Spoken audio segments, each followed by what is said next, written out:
taxi with the driver being a male. Most of the times husbands are at work and the ladies need to travel the house for someone.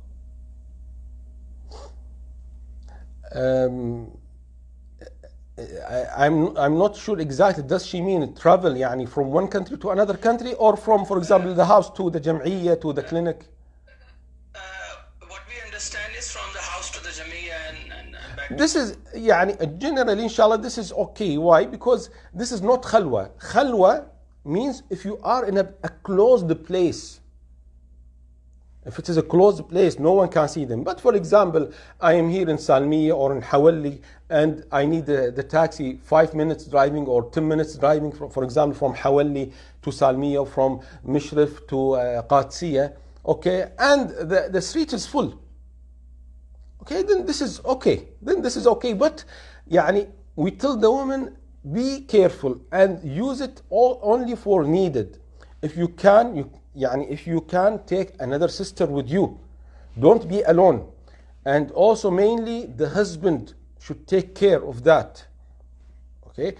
I know most of the time maybe it is difficult because the man is working from 6 to 4 and the woman working from 7 to 2, like that. It is difficult.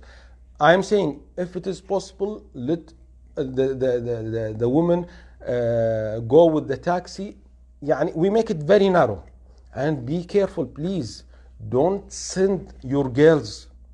يعني, sometimes some families, they send the girl and she is 7 years old or she is 12 years old for the school every day with the male driver. This is risky. Please, brothers, sisters. So for example, so the sister asking, can I take a taxi? Take a taxi. But as I said, try to minimize, to narrow. And also, يعني, be careful. For example, if there is a company, why? We take the company. Why? Because, the risk will be less. Other than the taxis who are going around, يعني, like that. But is it allowed? Inshallah, this is allowed if it is near and inside the country.